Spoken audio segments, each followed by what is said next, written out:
In the tapestry of life, where every thread holds a story, America in black and white emerges as a haven for the voices echoing through the heart of our communities. In this podcast, we wade through the rivers of our collective experiences, celebrating the vibrant hues of change brought forth by the whispers of hope and the roars of action. It's more than just a conversation. It's a journey into the heart of our society, illuminated by the light of those daring to dream and do. Join us, and let your voice be the melody that guides us toward a dawn where every color finds its place in the masterpiece of our shared destiny. Together, let's paint a future brimming with the positives that dwell in our minds and the actions that shape our world. Tonight, before we bring out our incredible guests, I want to take a moment, as I always do on America in Black and White, to honor the giants who walked before us, to reflect on the shoulders we stand on, to remember that Black excellence is not a trend, it is a tradition. And today, we celebrate a man whose music shook continents, defined empires, and reminded the world that people cannot be silenced, not when they have a trumpet. His name is Hugh Masekela, born on April 4th, 1939 in the township of Witbank, not known as Emalini in South Africa.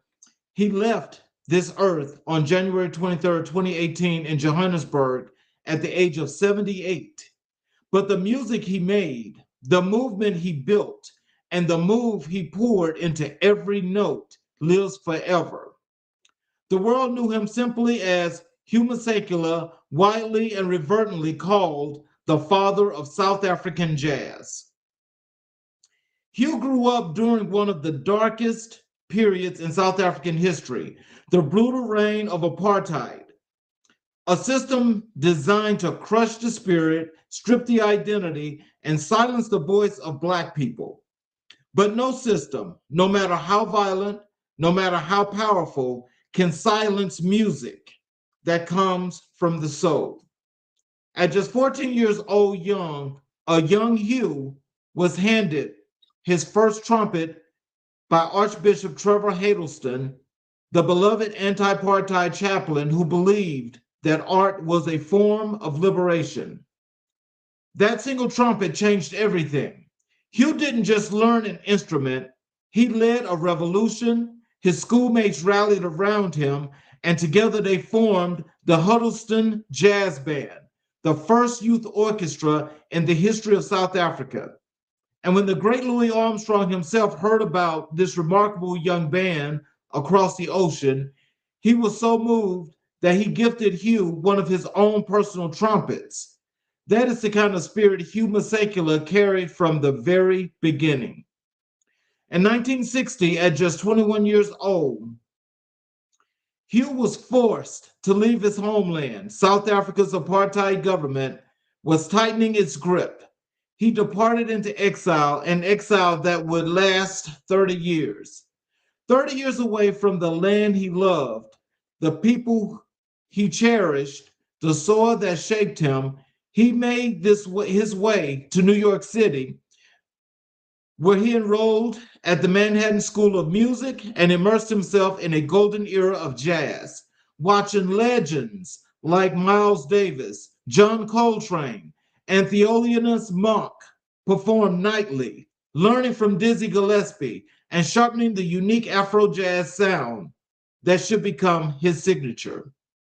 And then the world took notice. In 1967, Hugh Masekela stepped onto the stage of the Monterey Pop Festival alongside Janis Joplin, Jimi Hendrix, and Otis Redding, not as a curiosity, not as a novelty, but as a peer, as a giant. 1 year later, in 1968, his infectious, life-affirming instrumental single, Grazing in the Grass, shot to #1 on the American pop charts. A Black South African man living in exile from a country that tried to erase him had the #1 song in the United States of America. Let that sink in. But Huma Sekula never let fame pull him away from purpose. His music was always more than music. It was a weapon against apartheid and a celebration of African joy. Songs like Soweto Blues captured the grief of a people massacred for demanding their freedom, and Bring Him Back Home, Nelson Mandela, became a rallying cry heard around the entire world. A song that helped shift global consciousness toward the liberation of South Africa's greatest son. Over his extraordinary career, Hugh collaborated with some of the most iconic artists of the 20th century. Miriam Makeba, his former wife and kindred spirit in the fight for freedom, Paul Simon on his landmark Graceland tour, the incomparable Fela Kuti, Harry Belafonte, Stevie Wonder, and Marvin Gaye. He released more than 40 albums spanning 5 decades. In 2004, he published his compelling autobiography, Still Grazing, The Musical Journey of Huma Sekula, book that Vanity Fair described by saying, "You'll be in awe of the many lives packed into one." And in June 2010, Huma Sekula opened the FIFA World Cup kickoff concert in South Africa, the first World Cup ever held on African soil. He had come full circle. The man who left in exile returned to open the world's greatest celebration on the continent he never stopped loving. Brothers and sisters, Huma Sekula's story is our story. It is the story of what happens when talent meets purpose, when pain is transformed into power, when a people refuse to be silent. He played his trumpet, not just as an instrument, but as a declaration. We are here. We have always been here, and we're not going anywhere. As we move through this episode, talking about Black entrepreneurship, mental health, community, and identity, let the spirit of Huma Sekula remind us our excellence is not new, our resilience is ancient, and every time we build something, heal something, teach something, or speak truth to power, we're playing our own version of Hugh's trumpet. We are carrying the song forward. Let me introduce our wonderful guest. Our guest is Mr. Michael Allen Chest. He's been here before. And tonight, this phenomenal man has got a lot that we're going to be sharing here in this next episode. Michael is a man who is doing the real work. We're talking about a certified life coach, a licensed therapist, a published author, an entrepreneur, a speaker, and a community advocate, all wrapped into one extraordinary human being. You may know him as Professor C. His real name is Alan Michael Chest, and what he's building in the mental health space in the world of Black entrepreneurship is nothing short of revolutionary. We're going to get into his story, his passion, his books, his business, and his blueprint for healing our community. Ladies and gentlemen, Mr. Michael Allen Chest. Hello, sir. Hello? Can you hear me? Yes, sir. I can hear you now. Oh, perfect. How are you? I am just excellent. How are you? I'm doing well. Doing well. Well, I appreciate you for being back. Absolutely. And is there anything you'd like to say to the audience before we get into the show? Just thank you all for having me here again.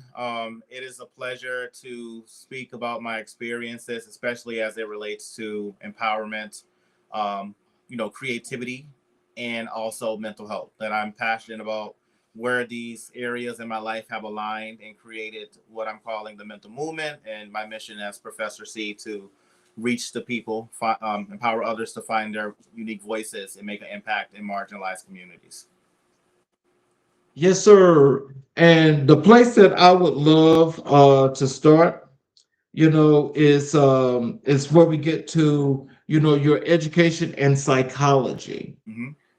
Um, So can you walk us through your academic journey from your earliest days in school to earning your advanced degrees in psychology and counseling? And what was that path like? Yeah. So I am the oldest of six children. I have three brothers and two sisters. Growing up, an 80s baby, but being raised in the 90s, I think it was a different time compared to now. So I think for my upbringing was right before cell phones and internet became a thing. When AOL used to make that crazy sound when you plugged it into the wall. So a little bit before all the technology and things we have now. I'm still a part of the generation that remembers payphones and all of those things. And I think that offers a unique lens that you come from a time where you were the in between, that you know what it was like before all this technology, and now you know what it's like to utilize technology and what we do. So, back then, not having cell phones and things, old school, writing things down on paper was beneficial at the time. I come from healthcare on both sides of my family. So I would say that for me being the oldest, there was certainly a high expectation for me to succeed, and kind of be that example, at least as it relates to education. I've always been called bright or ahead of my time, gifted, terms that were kind of used back then for kiddos like me that were very unique. I think that I've always kind of been a forward, progressive thinker, even at a young age. My mom said that, my dad said that. Just the terms used is very smart or old soul, right? These types of things that were used to describe kids of that time. So through that lens, recognizing that very early on, I took a liking to language, words, even as early as like 6, 7 years old, writing my first poem called Why that I wrote when I was 6.5, 7 years old, I believe. That poem won a national poetry competition in the United States at that time, and I was 7 years old.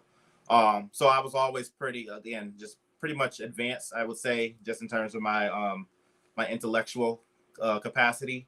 Through that, I was held to a high standard. I'll just say that. It was a different time. I was held to a very high standard. It was expected that I would be bringing home honor roll, right? A, B's, and if you were going to bring home a C, it better be one. But you better make it up, right? So it was like you had to have A's and B's. The goal has always been A's, right? But that if you had a B or two, like that's okay. But we want to get all A's. If you have a C, that's all right. But we can't get anything below that. So I think that the standard was set very high for me from a very young age and kind of leading up into my education. Through that, I think that discipline certainly helped me to be able to master a lot of things at a very young age. So being able to be trained in multiple disciplines, not just education, but singing, creative writing, piano, dancing, all these things simultaneously happening as I'm pursuing like higher education and wanting to bring home that honor roll report card. So I would say my mom wanted us to get uh, a more of a quality education that we could get at the time from Faraday, Louisiana versus like Springfield, Massachusetts. I think Massachusetts obviously is known for education and healthcare. So her having us move there when I was about, I want to say 10 or 11, we were able, that was back in like 2000, somewhere around there. But I would say Massachusetts certainly was the place for me in terms of my development. It certainly matched my advancement in thinking for sure. And I've had a lot of opportunities to be involved in different types of things as it relates to education in Massachusetts, being a part of different like poetry clubs and academic groups, often serving as like the leader in multiple environments in college. Like I was the co-director of the Westfield State Social Seductive Step Team. I was the editor-in-chief of Prism Magazine. I was the co-director of the Westfield State Poetry Slam Team. I was a member of the Night Owls a cappella group. I was a singer and a pianist for the Westfield State Urban Education Gospel Choir. I was doing all of this at the same time while I was maintaining a full-time education at Westfield State University. Also taking on, creating a group that I called the movement at the time. Well, I hope we can get to speak about the movement because that's where the mental movement comes from. But the movement at the time was really about fighting against adversity and kind of being a voice for people of color on a predominantly white campus and some of the things that we experienced when I was in school. So certainly things that I would hope we would get the chance to talk about. But I feel like because I had so much expectation on me to be great, I did not disappoint. I would say that I certainly doubted myself, sure, a lot of times, feeling like, do I have what it takes? Kind of having those things kind of creep into your head, but also realizing that beyond it being things that I hope to accomplish for myself, it is for the community that, I'm here for, not just for me, but for other members of my family and my ancestors who have paved the way for me to sit in this seat and talk on this show tonight. I got to tell you, that's fascinating that, especially as a young adult, that you were able to do that many things, but that many things contributed to you Mhm. being the outstanding individual that you are today. Can you tell us, like, as you were going through those things, to get to where you are today, can you tell us, like, what was the main driving point? What was the one thing that you kept in your mind that kept you so inspired and motivated to do all those things? Yeah, absolutely. I think that because I grew up with helpers as family members, like my father, my mother, my grandmothers on both sides, I think that I had a spirit of wanting to help others, wanting to empower others, because I was able to realize at a very young age that I had many people over the years pouring into my cup and not realizing exactly why they were doing that necessarily. But having like these mentors over the years, I think in some regard I would call them earth angels, right? That people that kind of know what your path is meant to be, and you're still trying to catch up and figure it out. I think me being able to succeed was my way to pay homage to those who believed in me and wanted me to see the same things that they saw from a very young age. I certainly went through a lot of doubt, feeling different at times, or like I didn't really necessarily fit in because I was really ahead of the curve in a lot of regards. So I think that definitely made me feel isolated at times, or like I didn't feel like I could relate. So what it did offer me was the opportunity to lead. So if I was the odd duck out, I wasn't necessarily sitting at anyone else's table. I was creating the table, and I was offering people to come sit at the table that I cultivated on my own, because I found in my mind that there was a different path to go. Some people say go to A, go to B, and I'm like, no, I'm going to create a new letter in the alphabet. That is the way that I've kind of thought in life, um, that we don't necessarily need to think within a straight line or try to fit into a box that we were never necessarily designed to fit in. I believe, with all these things that so very often people want you to check off a box. You're right or this, you're right or that. And I'm like, no, I'm gonna be this and I'm gonna be that, right? So that I decide my identity, and I think that that is what it's rooted in, right? That my identity is rooted in going against the grain and creating my own path, not because I want to necessarily shake up foundations or systems, but I want to be that person to show others that there's always another way, despite what people might tell you. Well, so what specifically drew you to psychology as a discipline? Was there a course, a professor, a book, or a personal experience that locked you in? Yeah. So I would say, I think I mentioned this on the first show we had. So whoever hasn't seen that one, please go back and watch part one. This is part two. Mhm. But what I believe I had said then was that I didn't want to go to college initially, right? But remembering that I did have the potential, but I was just really kind of hyper focused on music for a lot of it. I was doing all these things, but in my mind, I'm like, I'm still gonna be a musician. I'm still gonna get this record deal. Like that's the goal. Like AM the singer. That was all I wanted to be. It's like, yeah, people are saying I'm smart. People say I can do this and that, but it's singing. It's music. That's me.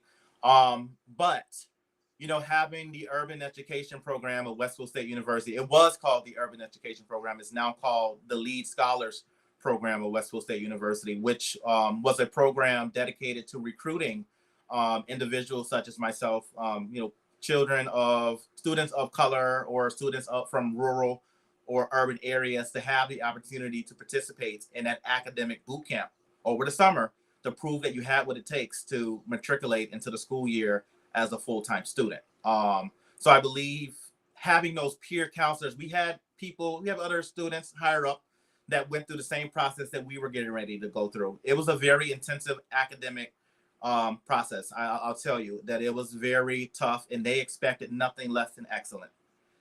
There was no room for error. And we knew that, right? We knew what they made it very clear what we were signing up for. That if you're deciding to come into this program, that we're expecting excellence. Like there is no other way, right? So that was the mission, that we were going to show these kids that they can be excellent and that they can thrive in areas that people often believe that they are not capable of thriving in. So having other students that had gone through this intensive academic boot camp of Westville State gave me hope that I could do the same thing. And some of the other people that came in with me. Was it easy? Absolutely not. It was certainly hard. But it was motivational to see that even when we thought we were like falling behind, we had these other these peer counselors, they were called peer counselors, picking us up. It's just a bad day. You got this. You're going to get to that finish line. I think that the way that the program was designed to have other students who had already gone through the process actually stay in the dorms with us and work us through the steps of getting through that 6-week intensive programming was the best thing that they could have done. Because they knew the struggle. They came from our areas. They came from the hoods and the ghettos, and all the things, whatever people want to call it. They came from areas that we came from. They knew what we were up against, and they knew that there were people believing that we weren't going to be able to make it through that intensive 6-week academic program. So when I did make it through, I wanted to get back, and I became a peer counselor every single summer after that. Leading up to graduation, I still came back, and I was part of the residential team for the peer counselor. So I stayed on. I was loyal to the cause. Joan Fuller, I mentioned, who was the director at the time that I was in the program, her saying was each one reach one, each one teach one. And that is rooted. That is rooted in some of the adversity that people of color have faced, right? People trying to tell the story for us, people trying to tell us who we are or label us, and me kind of fighting against that to say, you're not going to tell my story for me. That's my role. So wanting to give back to others in that way kind of sparked an interest in me helping other people. Little side hobby, being interested in astrology too. Gemini match with Aquarius and Libra. That's my family right there for the air signs. But that combined with wanting to help people fight against adversity and really kind of owning their identity and really empowering others really drove home me wanting to get into psychology. That, and then we had some losses in our family. My mom's youngest brother, we had lost. Tragic loss there that definitely prompted me to want to pursue mental health further. Prior to becoming a psychologist, becoming in psychology, I was a program supervisor. They made me a program supervisor at 24 years old. So you got to imagine. Wow. I started working for the Key program when I was 22. I think it was back in 2012, somewhere around there. And they thought I had what it takes. But within the first 6 months, I was a shift supervisor. I was up for program supervisor after the 6 months, but it was me against someone who had already been there a little bit longer. So there's an obligation to kind of put that person in the role. A few months after, they gave me my own program. 24 years old, young Black kid, from the hood, right? Being this program, we think that you can be the program supervisor. Like, you're going to be in charge of overseeing this home of at-risk youth. You're going to have these staff members that you have to train. You have to hire, train, fire if necessary. You're training them in everything, how to provide care. You're making sure that the kids have what they need. You're also tending to the staff members' needs. You're doing disciplinary action. So I was young. I was very young in that role. But, and same thing entered my head, is this imposter syndrome? Why did they choose me? What did they see in me? But I got over that very quickly and realized that, that's exactly where God wanted me to be. Because what was deemed one of the worst programs in that region became one of the best programs in the regions under my watch. So I've never been a quitter. I will say that. I've never been a quitter. I've never allowed someone to kind of define me or think that they got me pinned down in a box or backed up against the wall. If you think that, you're sadly mistaken. So I've always been that type of person. for sure. So that has driven my passion. I'm passionate about helping others. I certainly don't like bullies, people um, trying to minimize someone's identity or what they have to offer to this world. You know, being so young and you having that much motivation and inspiration, being, being the youngest in that program to be a director slash manager, Mhm. um, and going through that whole phase. I mean, did this make you feel that much more comfortable about psychology?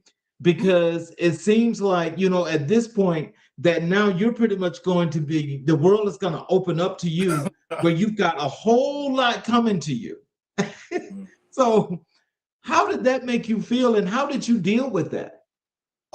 I think I think in the beginning a lot of prayer.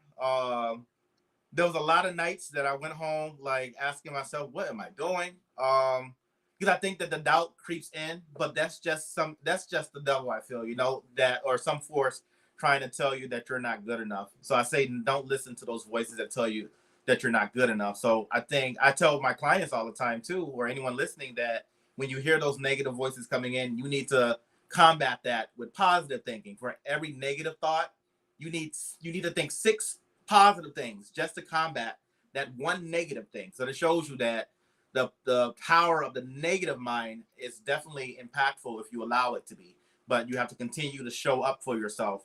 So for me, remembering that I was chosen for a reason. I proved that I have the skill set to do this. And when I reflect on my life, nothing has ever been easy for me. Nothing has ever been easy for me. And I think a lot of people can relate to that, that it's a fight every single day. It's when you think that it's not a fight that you need to reevaluate, because if you think that there's ever a chance where we get the opportunity to become comfortable or complacent, I would say absolutely not. I would say that it's something that we have to continue to work at, as a community. But people like me who are on the forefront, I want to serve as an example to show other people who come from where I come from that you can do the exact same thing that I did, if not better.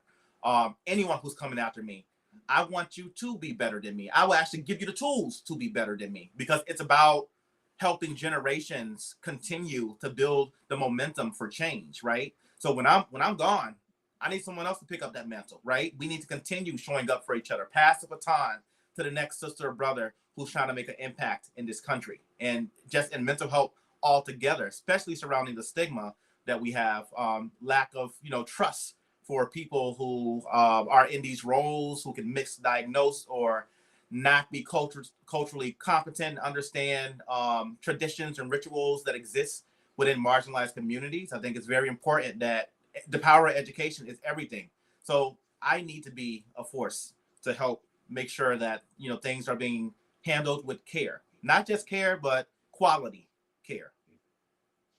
So in this point, from the psychological perspective, Uh, can you tell us a little bit as to what are some of the findings, understandings, and disciplines and studies that Oof. you have come to the conclusion of reading when it comes to psychology, mental health, and underserved, marginalized communities, in particular, Black communities? Yes.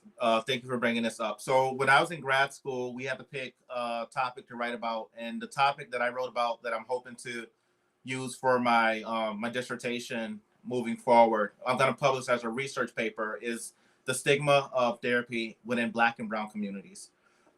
That was very dear to my heart because I believe that in Black and Brown communities, there is an emphasis on keeping things in the home because of there's a cultural mistrust to disclosing things happening within your family to people who don't look like you in your family.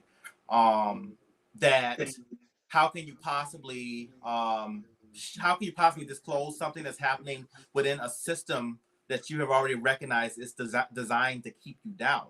Um, the systems in Black and Brown communities aren't designed for success. They really aren't. So think about all these different types of supports that are put into place, right? But who's monitoring these supports in a way that is thinking progressive?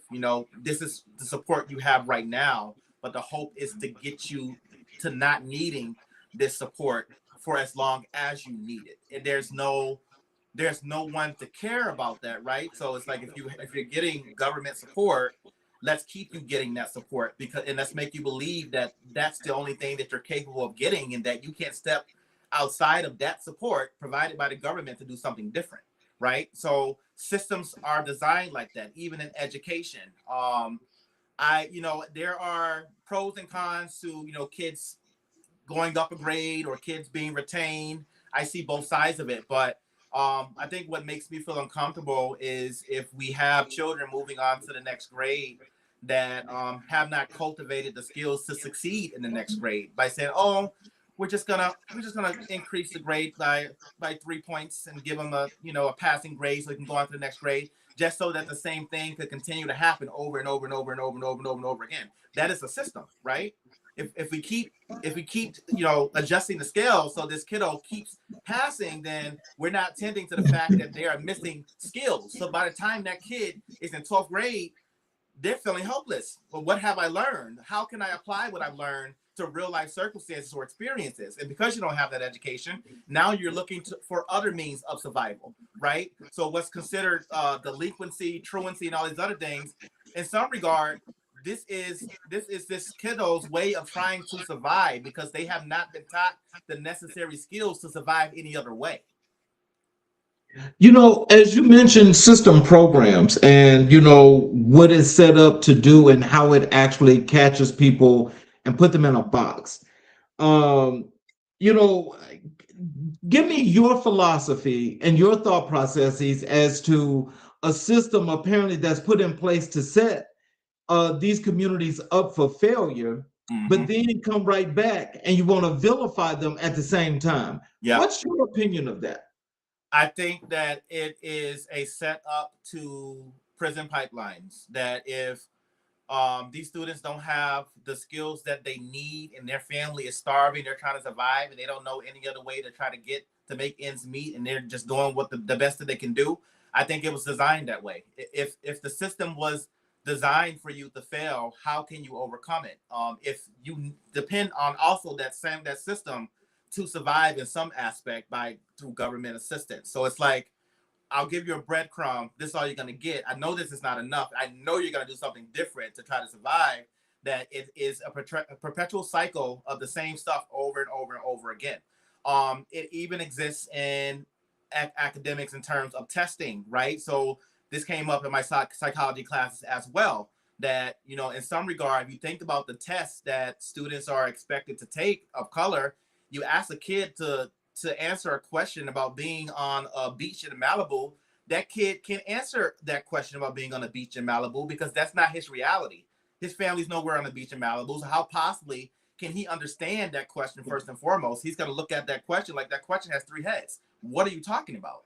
My family don't know what it's like to be on a beach in Malibu, and I'm not sure how much money you're going to pay to get the Malibu with the Malibu drink with the straw. That's not my reality. So it has attention to detail. I'm very detail oriented, and I believe that when we have tests, when we academically, all these things, we need to really tailor to the experiences of the people who are coming into our care, not what we believe they could accomplish. Because yes, we can say that, but if they can't see that in front of them, they're not going to believe that to be true, right? So for me, I feel like I'm always meeting people where they're at because I understand what it's like not to have. I understand what it's like to be labeled, to be accused of things, everything under the sun, So I feel that, especially in education, this is where we can do a lot of work, right? That on one hand, you want the education to match the experience of the students that are learning. On the second hand, you want to make sure that you're attending to their social and emotional needs as well. Because I don't expect a student who's coming to class depressed to get an A on a test. Does that make them a bad student? Or did I assess where they were at emotionally before I handed them this test? So I think what we're seeing now, especially now in schools, is that there's a strong social emotional component to making sure that we are attending to their needs in that area, because the mind, the emotion, and the action, the body, all that stuff works together as a unit, as a car. You can have a strong engine, but the car does not move without its tires. So if you're just focusing on the academic aspect of the child and not focusing on everything else that's going on with the child, that's only half the picture, right? So I think that so much has gone on for so long and people have been afraid to speak on these things. I am not that. I will speak on every single thing that I've seen as concerns. And I do believe that education is a big concern with how it's being put out to the youth.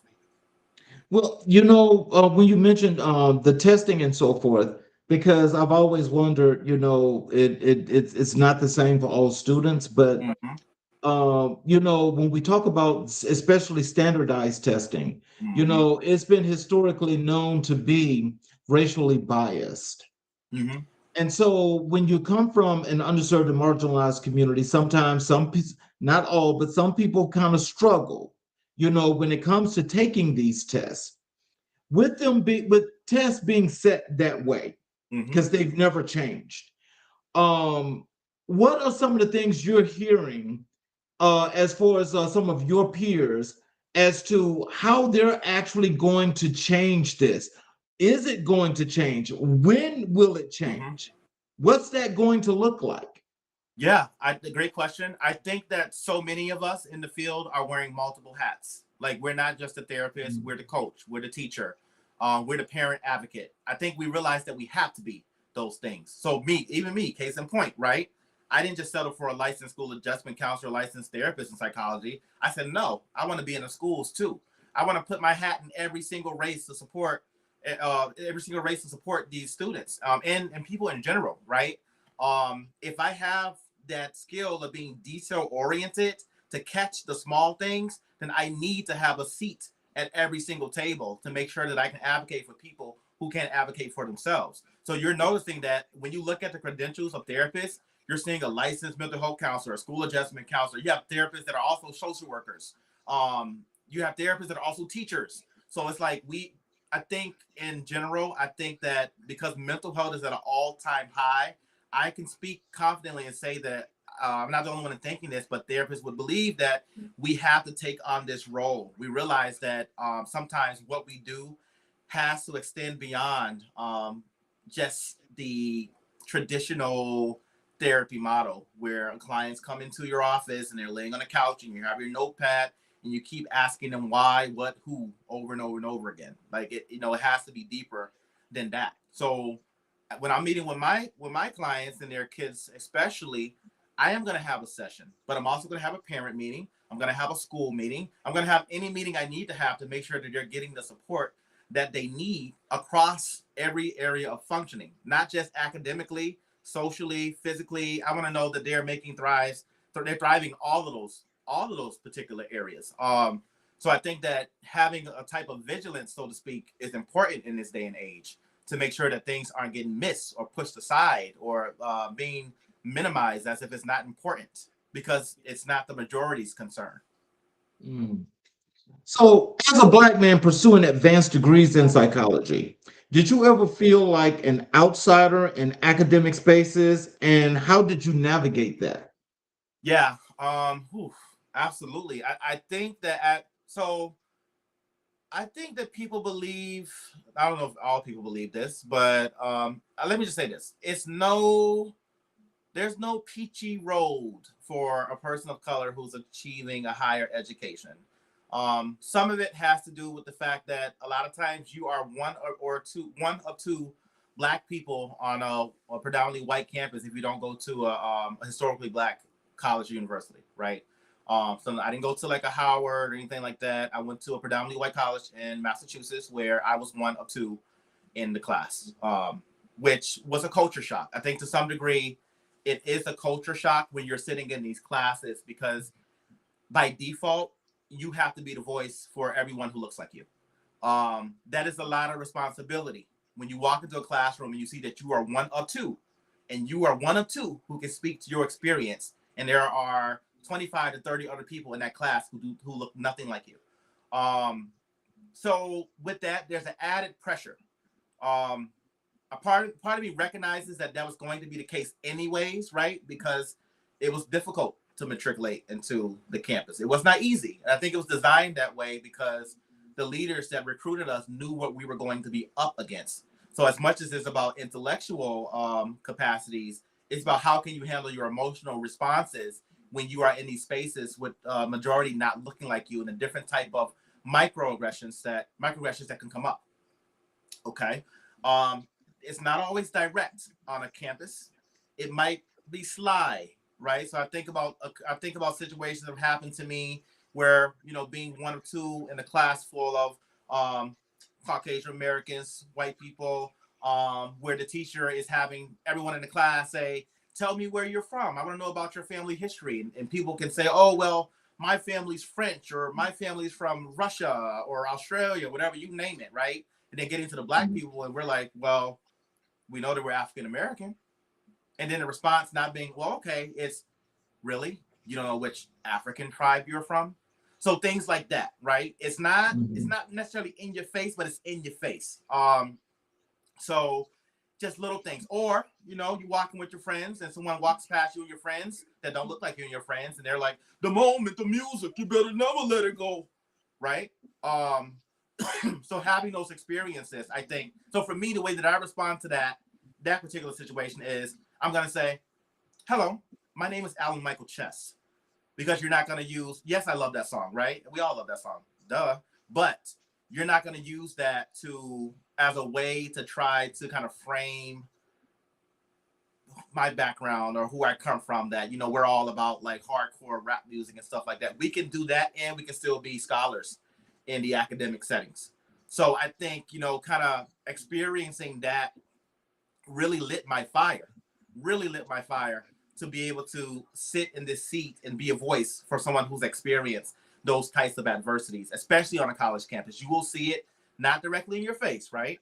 But little comments, little undertones of discrimination, racism, microaggressions, things like that kind of come up over the years, which led to me creating the movement when I was in Westfield State. Wow. So, so how has your formal training in psychology and counseling directly shaped the way you approach your work with clients, entrepreneurs, and communities? Yeah. So what I studied in college, grad school, was a trauma track.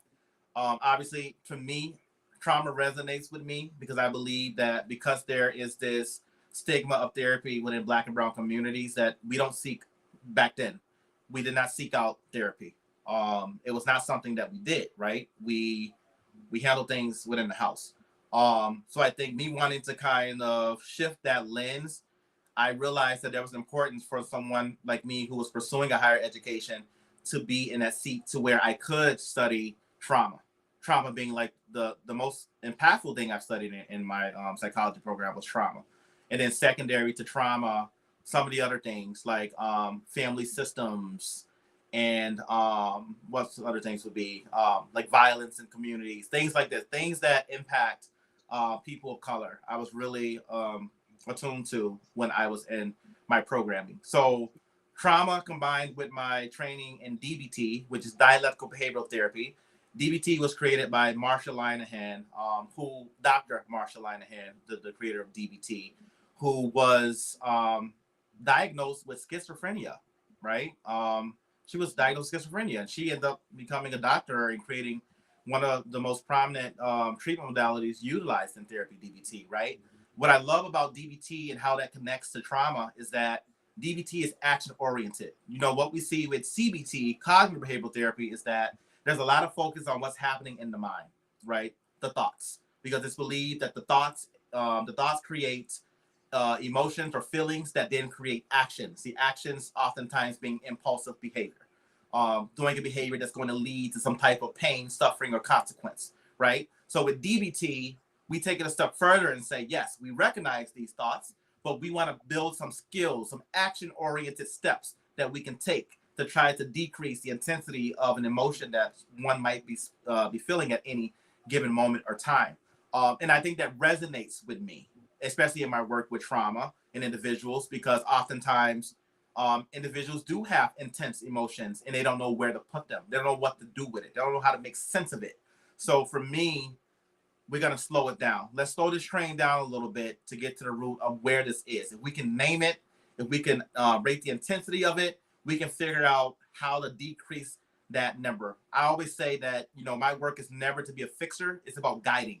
So I'm going to show you the tools, but it's up to you to use those tools that's going to cultivate that change you need to feel better and to minimize the emotional suffering that you're experiencing at any given time. That resonates with my communities that I'm a part of, the adversities that I've faced in my career and just in my upbringing, educational journey of getting to this point. In your clinical experience, what are the most common psychological and emotional struggles you've seen surface among Black men and women in America? Yep. What I see is lack of a sense of belonging. Always kind of feeling like the cards are stacked against you. I take two steps forward to get knocked 6 steps back. I think that many people of color will resonate with that, as much as I try to get ahead in life, it seems like there's always something around the corner waiting to knock me down and make me feel like I'm not good enough. So I believe a part of it is that when you have people of color striving to do more, to improve their lives, we are often challenged by our own thoughts of not being good enough or not feeling like we belong because society has told us that we're not good enough and that we don't belong, right? So I said it before, I'll say it again, that if you have the media, social media, news outlets kind of portraying the person of color one way, and that's all you're seeing, why would you believe that you can be anything else if the society has already told you who you are, right? So I believe that's a part of the battle, is that what we're fighting against is we're trying to tell our own stories, but we're being faced with what majority entities might feel we are based on limited education, ignorance, stereotypes, all these other types of things. So I believe that we're up against rewriting the narratives and retelling the stories that need to be told by us. I think having people like you and like me with platforms is super important because we are the faces of this thing, and we're showing others that it can be done, and it can be done the way that we want it to be done. It's super important that we empower ourselves and know you're not an imposter. Yes, you are good enough. Yes, you are smart enough. Yes, you are strong. Yes, you have what it takes. Yes, you can roll with the best of them. Who told you that you couldn't? Because that would be my question. Who told you that you couldn't do it? And why did you believe it? So that's my message right there, is that we challenge what society puts out there. We don't just believe it because society wants it to be true. That's for society to figure out. I'm going to tell my story, and I advise everyone else to do the same. So, with the psychological effects of that and how psychology works in itself, how would you psychologically look at society and culture that tries to reframe or change that narrative or that story for Black and Brown communities? Because Yeah, it's like they're throwing just the opposite. You know what I'm saying? Because it's like looking in the mirror. So I don't like myself. So let me throw this out, and this is what we put out. yeah, it is.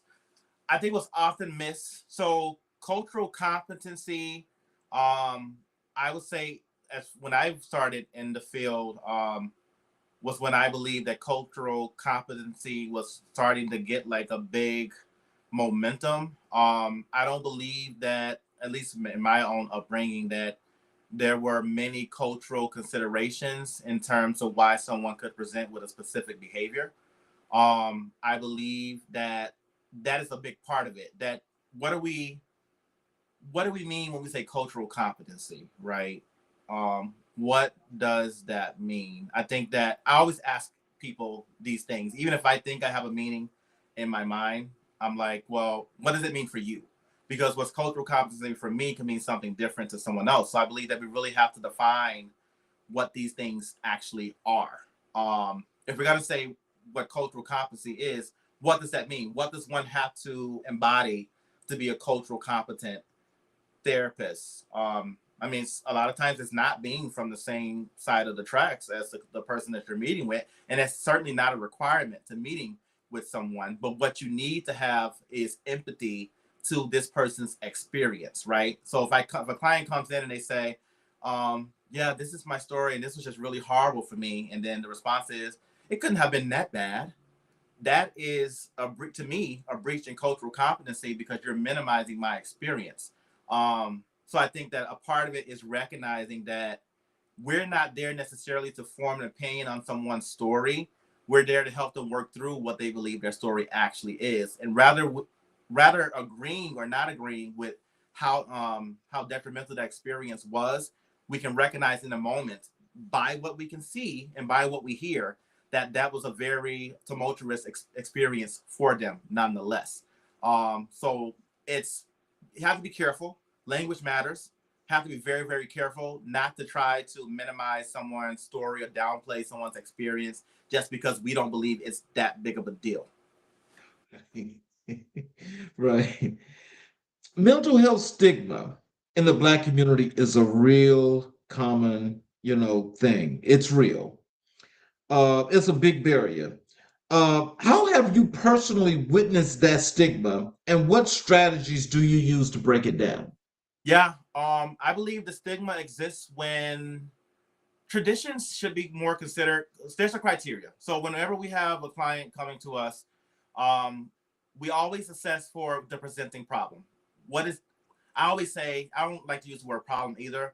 I say, what is the reason for why you're seeking support, right?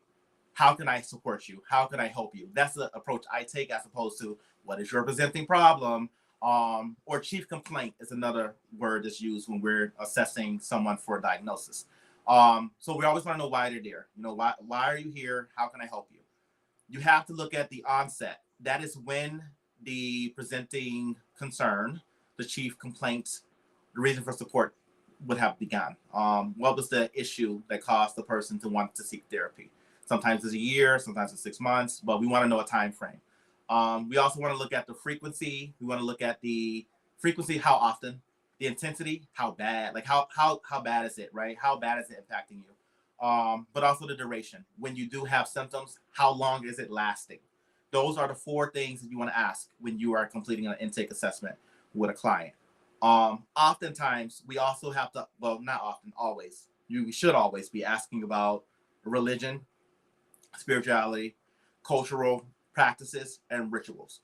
This is something that is not all, sometimes it can be missed, right? If you're not taking the time to make sure that you're attuned to that. But if you're meeting with a client that comes from a different ethnic background than you, I find that it's super crucial that you're asking questions about religion, spirituality, rituals, and traditions. Why that is because if you don't know this client and they say, let's say I come from a family where, we believe that spirits, we sit down at the kitchen table and we share our dinner with spirits, right? That is not a diagnosis. That is a cultural belief. People believe that they talk to their ancestors. These things have to be carefully assessed, right? Are these a part of something that you come up to know in your life? Different cultures believe in different things. But if you're not careful, because of what a culture could believe, a client can be misdiagnosed very easily. Misdiagnosed. If it's believed, okay, well, this client's talking about seeing this thing or that thing, and from someone who's not from that culture or don't understand how that culture has cultivated this belief over their generations, it's believed that this client has a diagnosis because this is something that they actually believe to be true. We know that, Native American culture, right? They believe in spirit guides and things like that. Would you give them a diagnosis of something that would suggest that they were delusional or having visual hallucinations because they believe in a spiritual ancestor that comes to them at night and offers them guidance? So you have to be careful. And I think, so for me, that's the big thing, is that we are careful, attention to detail, and we're careful and we're asking the right questions as providers who document this information. Wow. So, what role does intergenerational trauma play in the mental health challenges facing Black communities today, and how do you address it in your practice? Oh, good, great question. So I just spoke about this recently, about trauma, and I believe that generationally, trauma can take impact, if behaviors that one would want to change or modify continue amongst generations. So the idea of keeping things within the household, and not speaking on things that kind of happened or impacted the family, that can be a contributor or a vulnerability that can speak to generational trauma. Think about it, it's this way. Eventually children grow up and become adults. um, Early attachment years, from birth to 4 years old, is when children are learning to cultivate attachment. They're learning how to express need, wants, gratitude, things like that, through parents giving hugs and feeding and spending time with them. So you learn the base of what you learn about relationships. You learn from home, your first household with mom, dad, or whatever the family makeup is. Based on those skills, you then, once you're old enough, you create your own household, and we subconsciously recreate the dynamic that we had when we were back home with our parents. If we're not aware of it, we're not always aware that we're doing it, but if this is the only way I've seen communication happen growing up, that's the way I'm going to utilize communication in my home, right? So because of that, it creates patterns of trauma that continue to carry on throughout generations, because throughout the generations, maybe family has learned only one way to communicate. Maybe family has learned only one way to express anger. Maybe family has learned only one way to express love, or like there might be abandonment concerns. So there's like a carryover, that kind of goes on as this family. Those kids grow up, they have their family. Those kids grow up, they have their family. And before you know it, you have generations of a family that have learned to communicate in the same exact way, but it's not a helpful way because their needs aren't being met, and they're experiencing heightened depression, anxiety, and all these other types of things. So a lot of the work that I do in my practice is I help the clients recognize that. We go back to the source, right? Sometimes it's creating a family genogram. Tell me about your family on both sides of the family. We often ask questions about what does trauma look like on both sides of the family as well, to give us some insight into how this client has learned to navigate depression, anxiety, and all these other type of social emotional concerns. But typically, that's it. Looking at the family unit itself and trying to correlate how the current dynamic, if it's not a family, even if it's with a boyfriend or girlfriend, husband and wife, how you recreated some of those same dynamics in your current situation. Mm. You know what's interesting about that is, dynamics, it seems like everything is based on a societal situation. Mm-hmm. And so when we think about these dynamics, sometimes, people find themselves basically conforming and trying to fit in. Yeah. And so when I think about this, I think about the psychological trauma, impact, destruction of Black and Brown communities because of this crazy dynamic that's set up, right? Mm-hmm. And so basically, I just wanted to say this in leading into this question, which is, how do you bridge the gap between academic psychology, which is often very Eurocentric in its foundations, and the lived realities of Black people in America? Woo, loaded question. Love it. All right, like my favorite baked potato. Um, let's say this, right?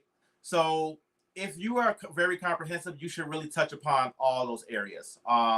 So in the first meeting you and I had here, I had talked about the 7 areas of wellness.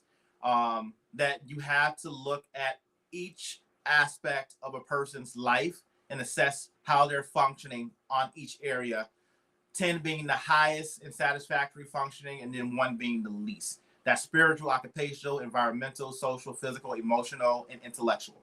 That you are really getting a sense and assessing where the client is in every aspect of life in those areas. But also, I always assess for love language as well. We're talking about words of affirmation, gifts, quality time, acts of service, and physical touch. how have you learned to give and receive love? These are markers that help you to kind of assess where someone is. A lot of times sometimes people don't know what their love language is. They know what they think it is, but then they say, well, when I'm with this person, it's this. When I'm with that person, it's this. So it definitely comes down to really helping a person define their personal identity. Not the identity that someone gave to them, but the identity that they want to take ownership of for themselves. So I'm comprehensive. I'm gonna ask you everything under the sun. That's why they call me Professor C, because it's gonna be a classroom by the end of it, right?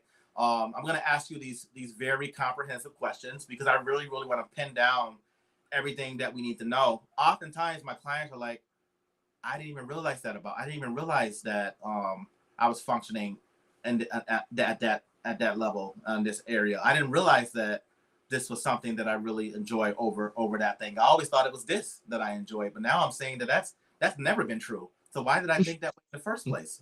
So that's what ends up happening a lot of the times is that it's detective work. That just because a client tells you something doesn't mean that you don't continue to explore with them different outcomes, right? And even when clients come into my care, I always ask, like, what's your desired outcome? And then what's the alternative outcome? They're like, well, what's the alternative outcome if I'm telling you that this is what I want? I said, the reality is that if we can't get there, there has to be a middle ground, right? Because if in reality, we don't always get the exact thing that we want, but we learn to accept. Because a part of working through trauma, pain, adversity is accepting your circumstances, but not allowing those circumstances to define you. I always say that adversity, trauma, all these things that have been put on your path to set you back are not your identity. They're a chapter in your book. I stand by that. That, these things do not cultivate who you come to be. Maybe they help to shape, in some regard, opportunities that for growth, but that is not who you are. You are not your trauma. You are not your circumstances. You just have these circumstances, and it just so happened that you grew through those things, but that is not who you are. That's not your identity. So a lot of what you're saying, kind of looking at it from that lens, put things into perspective for clients. But it also speaks to the educational aspect as well, that I really take pride in a person's identity and their individuality. I want anyone who they see as a helper to help them cultivate experiences. If my client values birthdays, I'm hitting them up. I'm gonna make it a big deal. I know they love birthdays. I'm gonna hit them up. Yo, it's your birthday. We're gonna make it a big deal because I know that client values that. If I have a client that values basketball, for example, maybe the therapy session is gonna happen on a court, right? Because therapy doesn't just have to exist in one environment either. That we really have to meet the clients where they're at and understanding environments where they thrive, right?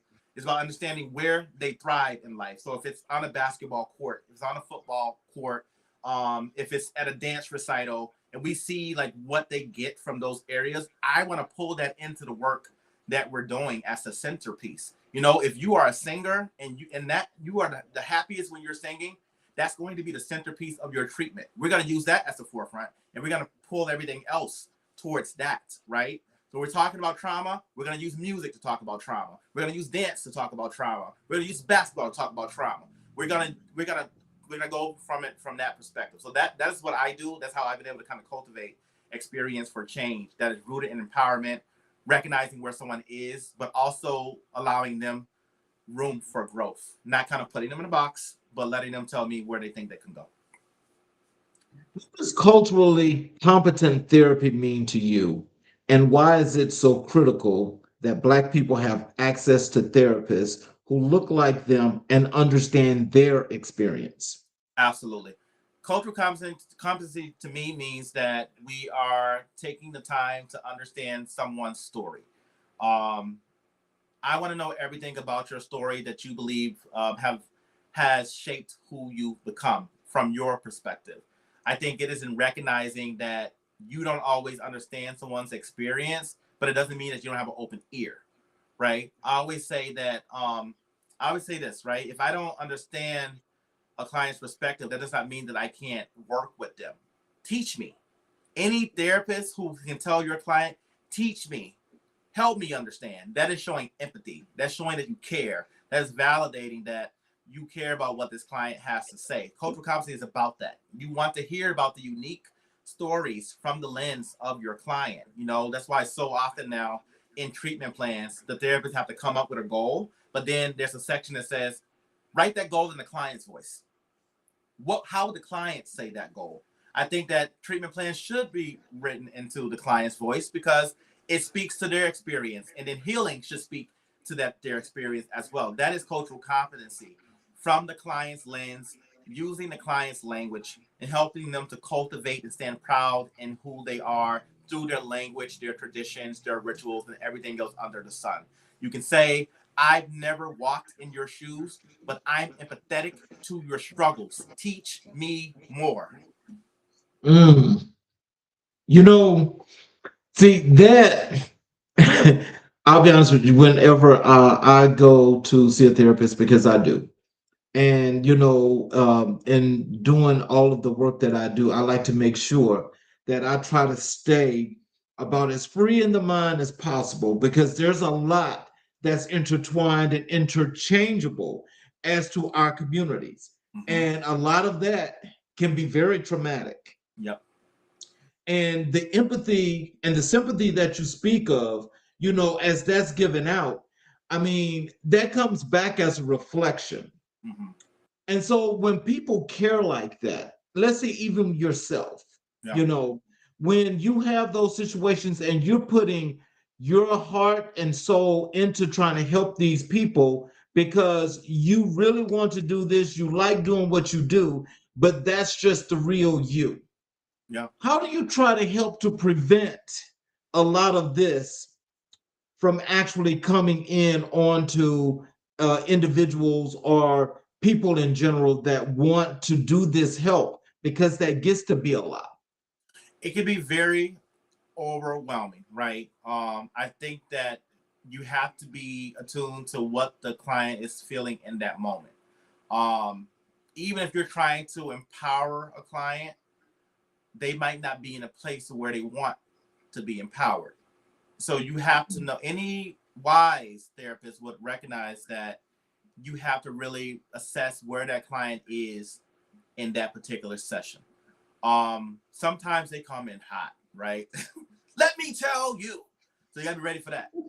But in that, you're like, okay, it's one of those. So you sit back. But oftentimes, they can come in and they don't know what to say, or they can't find the words that can speak to that experience for them.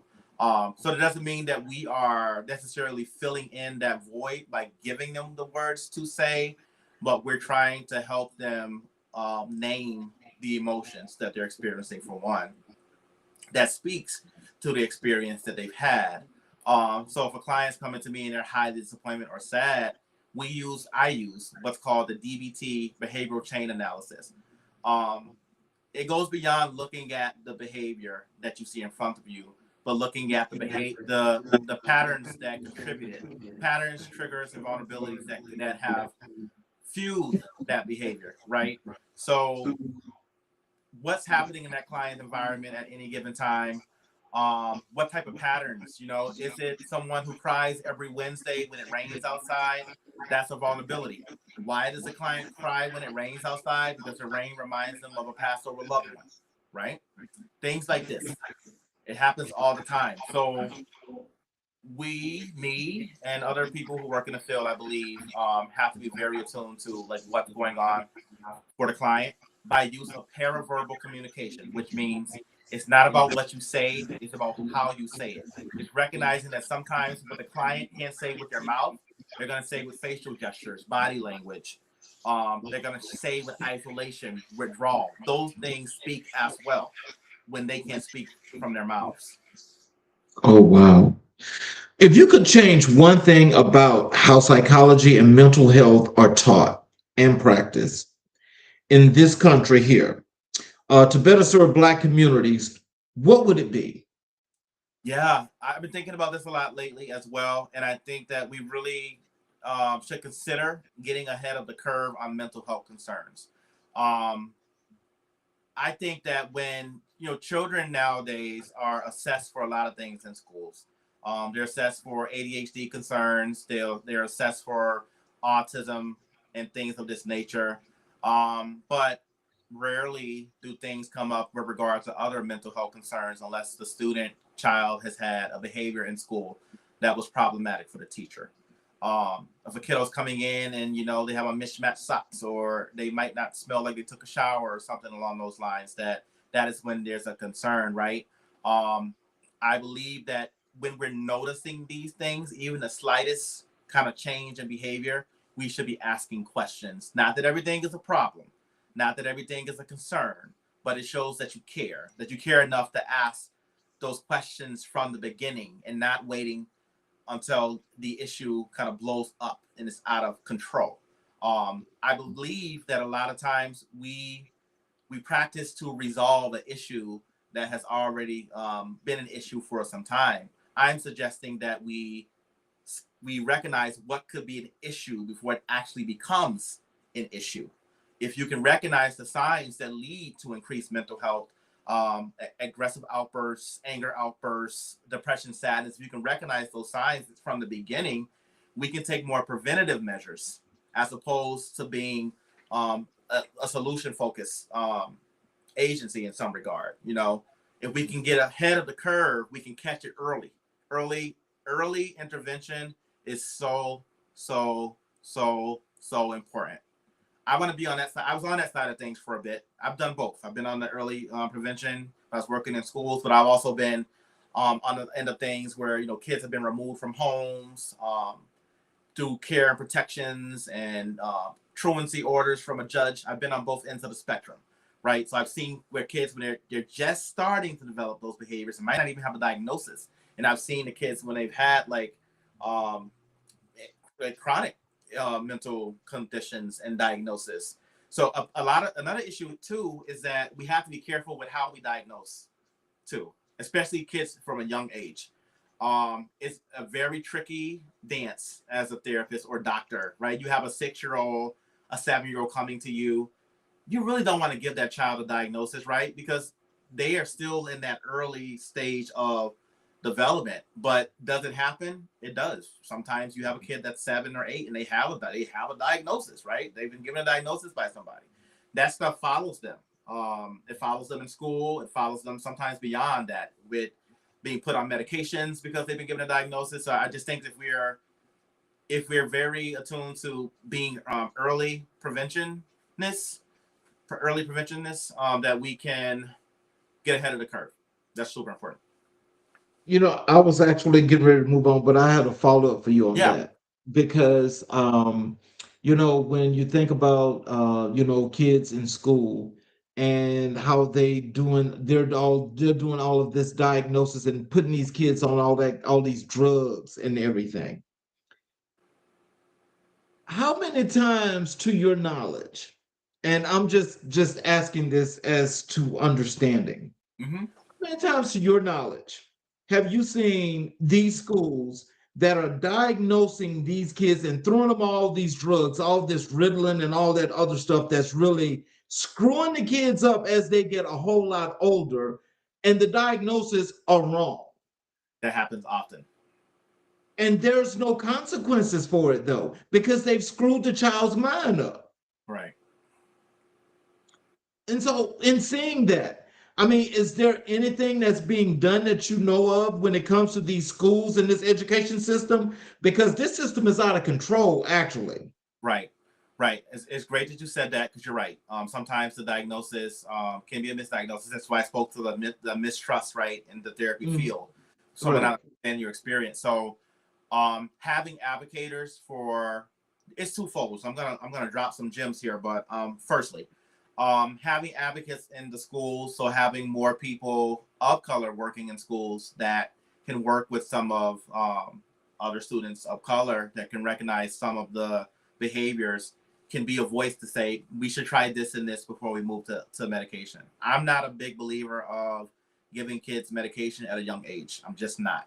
I'm gonna suggest that we do 3 to 5 things first.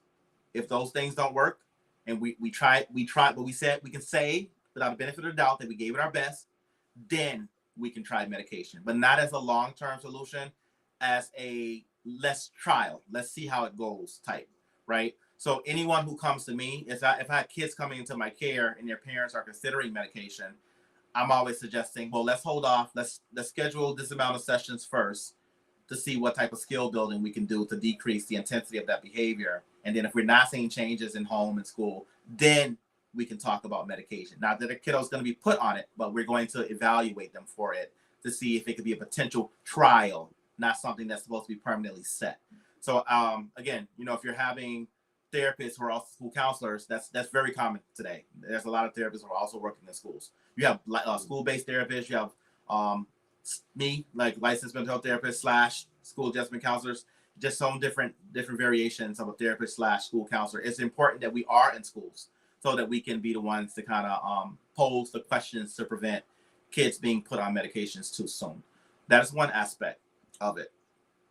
There's another aspect here that happens too, right? That when these children are given a diagnosis, sometimes that is considered a disability.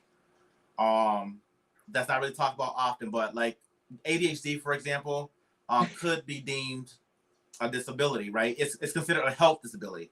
It's not a mental health diagnosis. That's not something that I can diagnose a kid with, but a PCP person, a doctor would prescribe them with ADHD. That's considered a disability. I mean, even depression and anxiety sometimes, depending on the severity of it, is considered a disability. If the mental health diagnosis is impacting an area of functioning, it's considered a disability. There are some setbacks to that, but there's also benefits to that, because what happens if you have a disability, right? You get certain supports. It's problematic in some regard to me, because I always look at supports as something to serve as a stepping stone of support to get you to where you need to be, not something that should exist in permanency. But if you don't have advocates working with these families, right, to say, okay, we know that your child has this disability and you've been getting this support from the government for this amount of time, we want to try to, move you away from that and get you to something else that's more appropriate. Those conversations often get missed. That's not happening. That's not happening. So parents sometimes or guardians can get accustomed to having certain supports through the government for this disability, right? Because it's helpful at times, but it's problematic because it's going to follow that child throughout their lifetime of having this disability and requiring this support from the government and that. So there's pros and cons to it, right? You can take the route of the holistic approach. Let's go through the many therapy sessions as we can and then decide what's appropriate to have a kiddo start medication, or let's diagnose them right away and then get them disability. I mean, get them, they get a legal disability and now they're getting support from, social security services to support, that disability that they have. What message does that send to me? I ask that question. What message does that send long term? If we have someone who's on a disability, right, or receiving support for ADHD, if we could have did something different, and not have that family or that child feel like they have to rely on that support, that level of support for their condition. Yeah. So with that being said, I know there was one program that you spoke of in the beginning of the show that you wanted to touch on. Oh, I had mentioned that I wanted to talk to you a little bit about the mental movement. I mean, not the mental movement, the movement. Okay, yes. Movement. And so what I wanted to do is, I wanted to take that into connection with your work in community engagement and youth empowerment. Yeah. And so, can you first of all tell us about that, and how did that get to be? Yeah.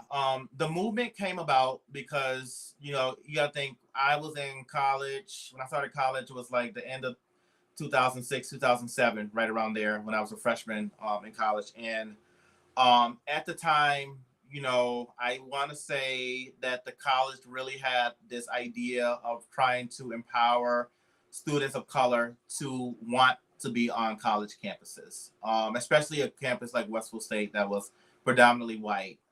They were wanting more diversity. Let's get more students of color on this campus. That was the goal.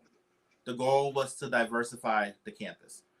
I believe that the university has done a good job over the years of getting more students of color onto the campus. I do. I have a lot of friends from there, even people that didn't go through that intensive boot camp that I went through, that came in, matriculated through the generalized way of coming to the campus. It was good.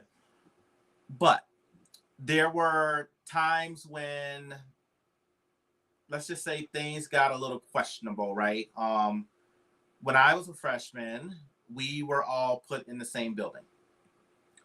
I get the idea behind it. The idea was that, we would be living with other students that came in with us. And, if there was already a culture shock, if we were all living together, it might make the experience better or more comfortable to try to get through if we're all together, right? But think about like but right, if you're not thinking about the positive aspect, what would that communicate if you're putting everyone of color that went through this program in the same building on the same floor?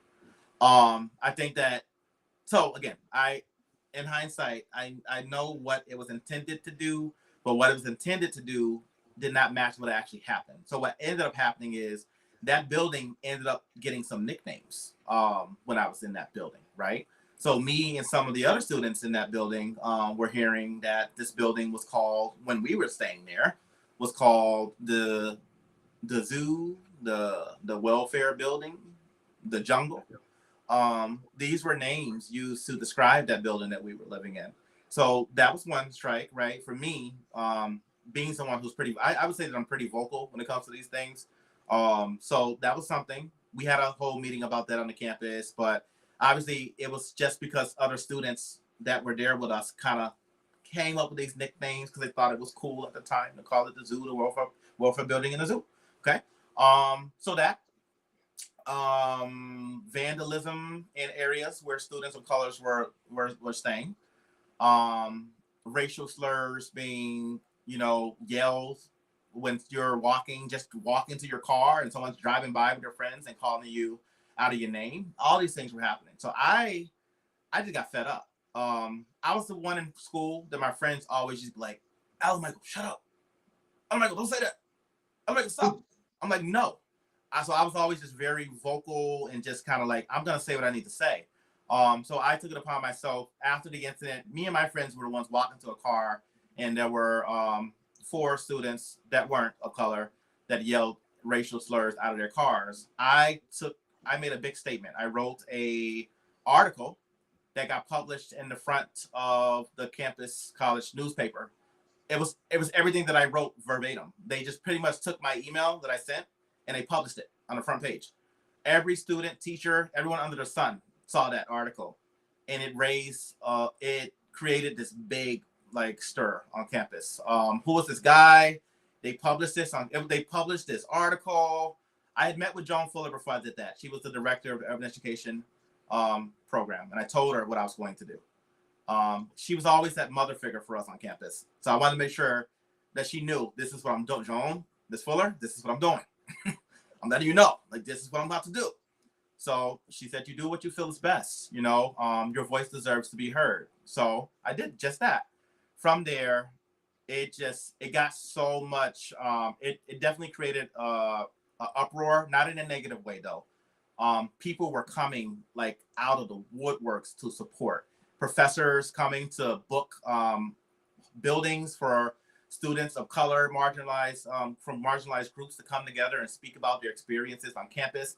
And I just remember walking into this building and everyone's looking at me and, here you go, Alan Michael.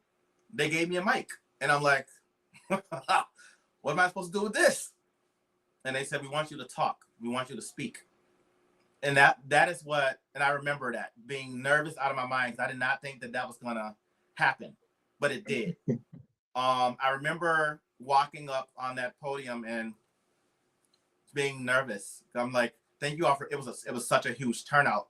There were so many people in this room, from teachers, students, parents. There were so many people in this room. And I'm this young kid, right?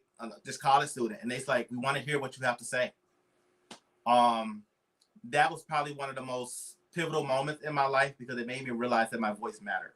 From there, we had a second one of those meetings, and then we created the movement on campus to really fight against adversity, discrimination, and racism on campus. It kind of fizzled out once we graduated, but I want to believe that that was a very pivotal moment on that campus, that me and others who joined me, it wasn't just me.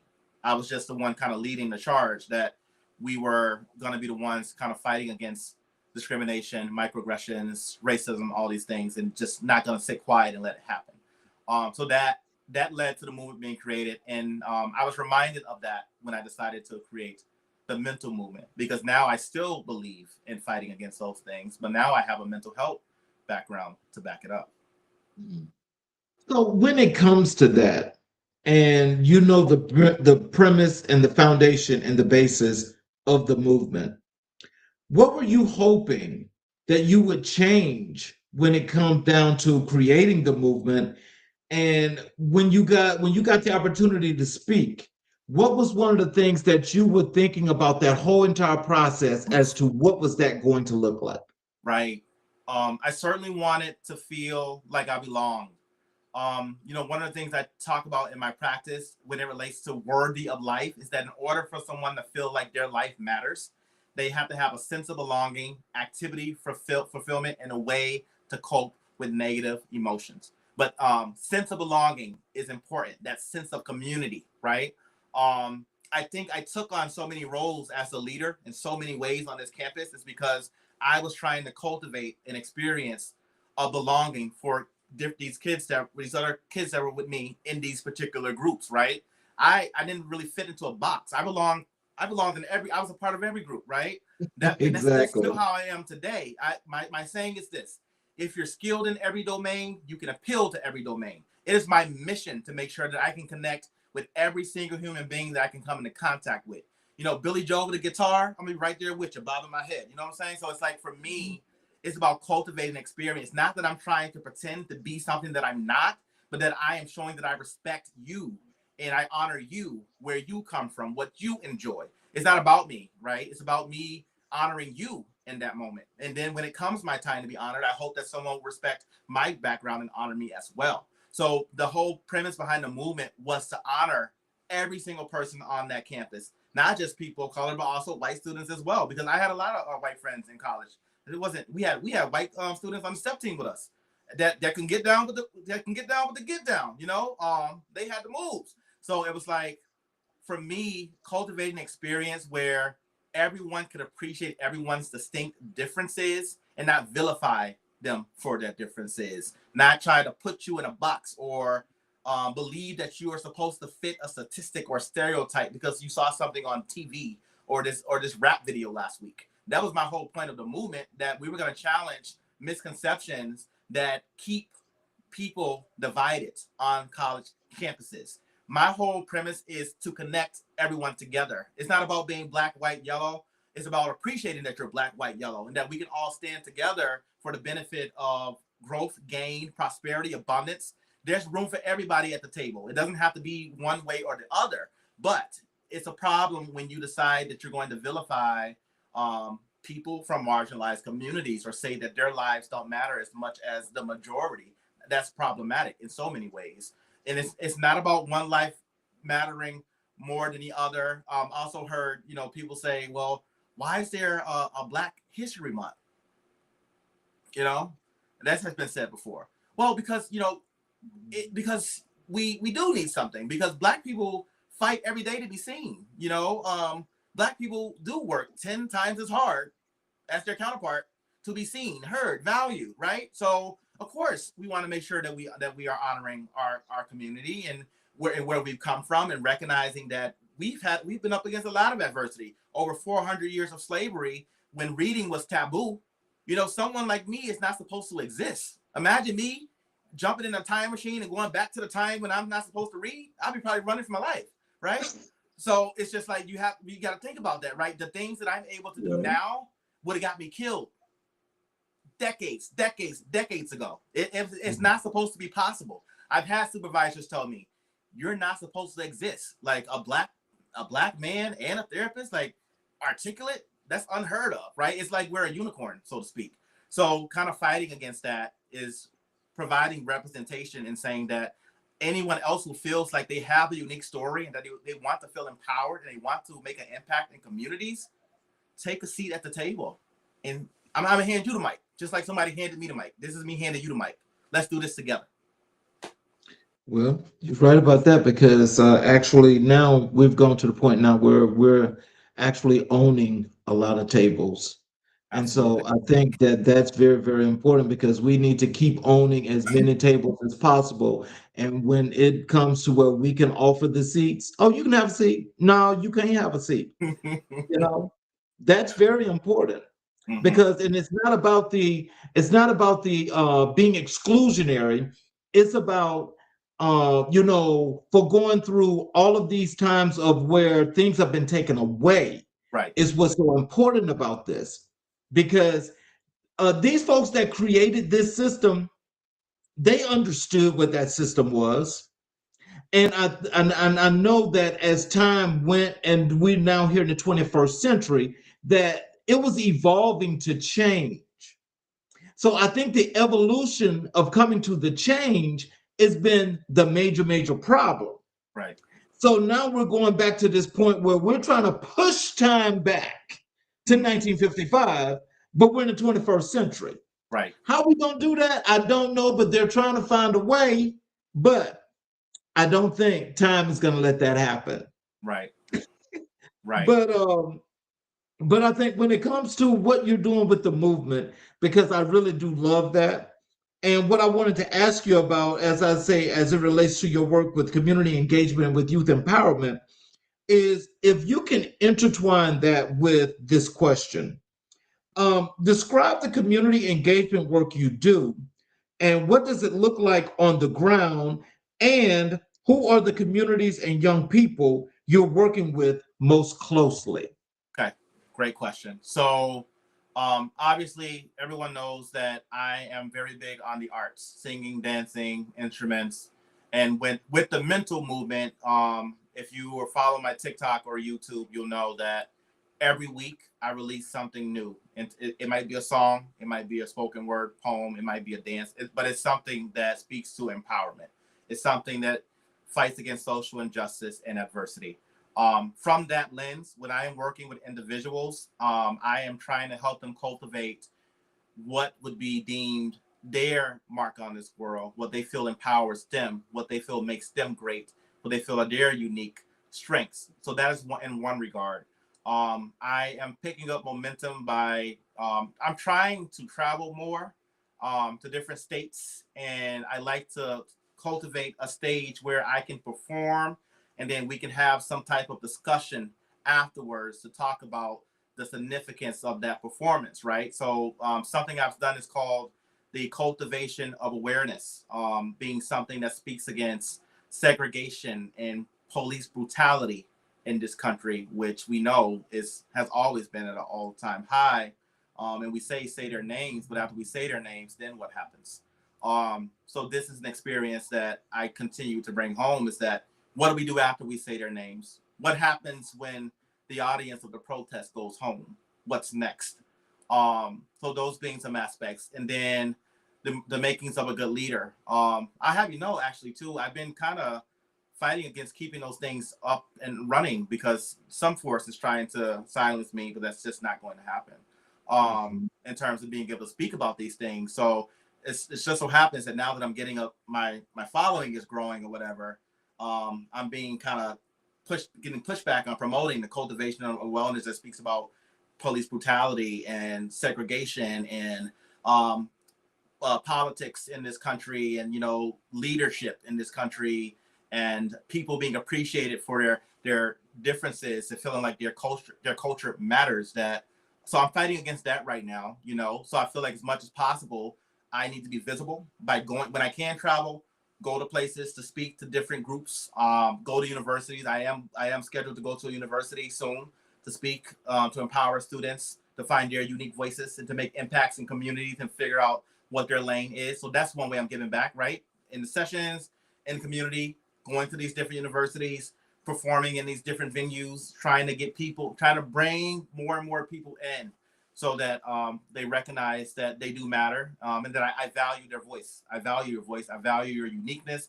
I value everything about you. I value your hair follicles, everything about you. I value it, because you matter. And I'm going to make sure that you know that. If you're with me, you're going to know that Professor C cares and that he's not afraid. He's not afraid to put on that hat to be the forefront man for some of the things that we are facing. Mhm. So when you walk into an underserved community, what do you see that most people overlook? And what do you believe those communities need most that is rarely offered to them? Mm-hmm. So let me say this, right? If we're saying that community, if we're saying that it's a system thing, let's go back to some of the origin of family systems. So what happens in a family therapy session often, if you're working with individuals in the family, you're not just going to work with the family all together. You're going to work with them individually, and then you're going to work with them together. But not just together, you're also going to figure out what's happening in that system. This means that you're going to assess what are the norms, or what are the norms that they've come to know as the things that they should and would be doing, because there's some force that told them that this is what you do, right? So I like to believe that I don't just look at the individual or the family. I look at the system that was broken from the start, because you can't just look at the parent and be like, oh, it's the parent's fault that this child ended up this way, or that this child has this trauma. What about the parent's trauma? And how did that parent end up being traumatized that passed it on to the child? What type of system that exists in this environment that makes for trauma to continue on in that way, right? A lot of it has to do with adversity. It's lack of resources, lack of support, lack of understanding, lack of trust, because you don't have someone looking like you or I that can show them that, there is a path that can be taken, right? So if you don't know better, how can you do better? Often the system is designed to teach you that there is no better, that what you get is what you get. And that is what I feel that people of color have come to accept, that this is my reality. It's not going to get better than this. This is how it's always been. Who decided that it had to stay that way just because that's the way that you're used to seeing it? I say, I'm going to call you bluff on that, right? I'm not going to believe that this is the way that it has to be because someone told me that it needed to be that way. So I'm empowering others to think outside of that box as well. Now, if you have a broken system, if you remove everyone who exists within that broken system, what happens to the system? If there's no one in the system to run the system, what happens to it? So it's that look, that's the end of that system, is what that is to me. Correct. And if that's the end of that system, and when a new one is created, it's created without all of those barriers. Correct. That's what I think is the is what causes fear. And it causes fear because when you have mistreated people and took away from people for over 400 years, where now you don't have that at your beck and call anymore, that's the scary part. Oh wow, is this going to happen to me now? Right. That's the thing. Facts. Absolutely. Absolutely. So think about a guinea pig or a rat even in a cage running on that little wheel. Right. You put like the food on, there and just hang in or whatever, and they keep running to try to get it, right? Let me dangle a carrot. The system is designed with dangled carrots. I'm gonna give you enough to believe there's hope that you can get out of this system, but I'm actually never gonna give you the tools to get out of the system. I'm gonna make you believe that you can, but I'm not gonna give you what you need to actually do it. Yep. So when we talk about youth development is central to your mission.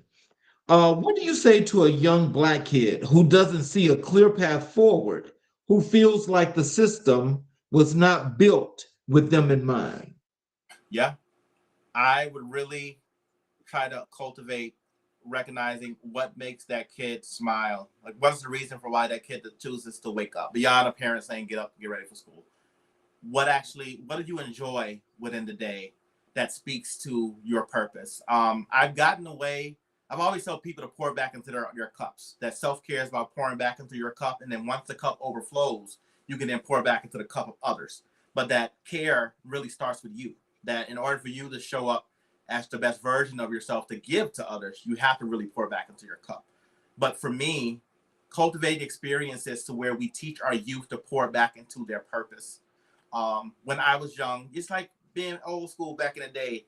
Parents used to say, "Oh, my child's going to be a doctor. My son's going to be leading the NBA," right? Parents kind of dream. They have this thought in their head for what they believed that you were capable of being, not because they wanted to put you in a box, but because they believed in you. They believed you had the skill set to do it. My mom always used to say back then, before I started singing, that she wanted me to become a doctor. That was her thing. You know, Alan Michael's going to be a doctor. He's so smart. That was a thing that she used to say back in the day. And then I started the whole music journey and got away from it. So then she started to think something else. But now I'm putting it all together, right? I want to be the doctor and the singer. I want it all. So I think for me, helping youth get to that place to where they realize that the only limits that they have is the limits that they set for themselves. That makes so much sense. That Right? makes so much sense. Yeah.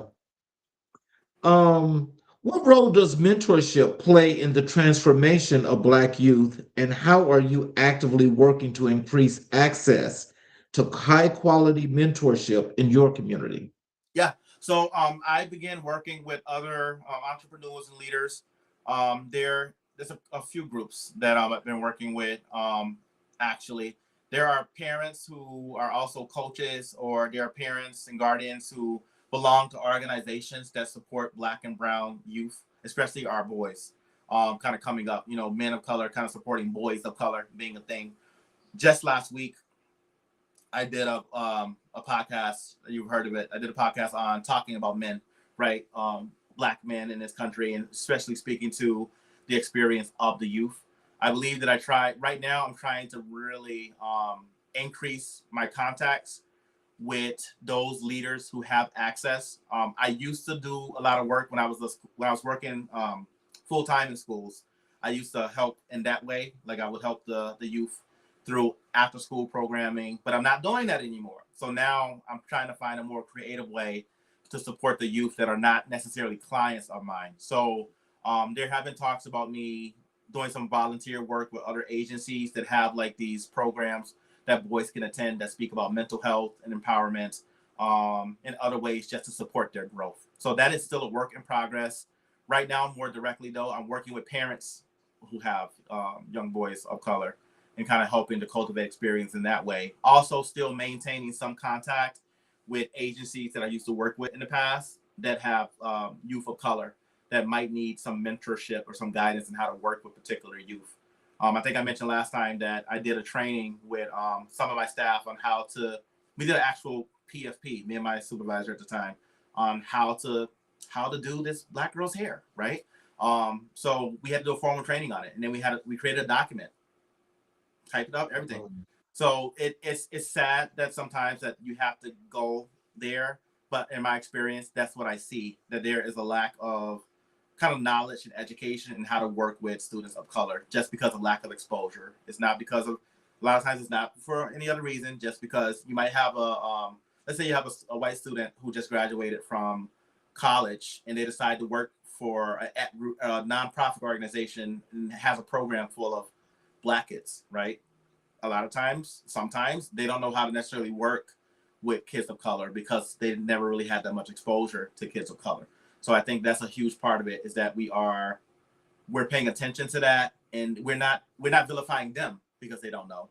We are giving them the tools to be able to support students of color and maintain cultural competency. Well, the final question for you. Yeah. How do you balance the demands of running a business and maintaining a public platform while still showing up physically and emotionally for the communities you serve? Yes, I'm big on my faith, and I believe I can do all things through Christ that strengthens me. That God has given me the tools to be able to cultivate experiences for impact and change. I have a mantra, I have a prayer. Meditation is big for me. I do it every day. I meditate every single day. I'm always asking God to guide my steps, guide my mind, guide my heart, guide my spirit, guide my words, guide my soul. That, you know, I am creating a spiritual framework to where I recognize that I can do all things through Christ, through God, right? I believe in a higher power. I believe that God has called me to this work, and I significantly believe that this is my purpose. So I'm going to show up from the time that I wake up to the time that I go to bed. I'm going to give it my all. You'll never get a half step out of me, because it's beyond me. It's about impacting others to come after me. This work is about creating legacy. So, you know, I really challenge everyone who has a platform, who is a leader in their own right, who's running a business, to really create opportunities for the youth to grow, for them to get that sense of belonging and feel like that if the table isn't designed for them, they never needed it in the first place, when they could just simply create their own. Yeah. So, in closing, what are some words of wisdom and encouragement that you'd like to leave with our audience? How to connect with you via your social media, your websites, how to get your books, all of those good things, your music included. Oh, geez. Okay. Yeah. So the words that I would say that I like to leave everyone with is train, empower, lead. Those are my words that I want to leave with. And then in terms of getting in contact with me, I have 3 emails. Chest89, that's A as in the first letter of my name, Chest, my last name, CHEST, 89@gmail.com, or Chest Alan Michael @gmail.com, or PCmentalmovement@gmail.com. For TikTok, I'm TikTok at Visions of Professor C. My website is www.thevisionofprofessorc.com. And music is www.reverbnation.com/Alan Miko. That's ALLANMIKO, Alan Miko. You'll find my music there. In terms of my published works, I still have a lot of stuff in works that I'm not necessarily promoting just yet, but please be on the lookout when I do put things out. If you want to get an idea of what I'm putting out, my TikTok and my YouTube page would be a good place to find some of the creative stuff that I have been working on that speaks to a lot of things that I spoke about today in terms of adversity, making positive impact, fighting against social injustice, improving mental health for everyone, and cultural competency. That these are things that are very dear to my heart, and they show up in every single thing that I do, through my music, through my mental health, and beyond. So, can you stick around after I close the show for a few minutes? Yeah. I want to thank our audience for watching and being a part of this great, extraordinary show. Again, this has been more than just an educated class. This is a master class. And this is something that I think for each and every underserved and marginalized community, you need to get the understanding of what we need to do to stay mentally focused and sharp, because we have to be vigilant about how we live and the things we do, but also how we move forward. For those of you that have been watching on all of our channels, including our YouTube channels, if you have not yet subscribed, I ask if you would please support us by subscribing to our channel, as well as enabling all notifications, where you'll be able to get all of the shows live when we go live, as well as going back and check out all of the previous episodes of all the great works of all our leaders that have been here. So in closing the show, this is like, wow. Just wow. That was really great. We'll real appreciate what you did. That is why we do this. That is exactly why we built America in Black and White, because conversations like the one we just had with Professor C, Alan Michael Chest, are not just entertaining. They are necessary, they are healing, they are fuel.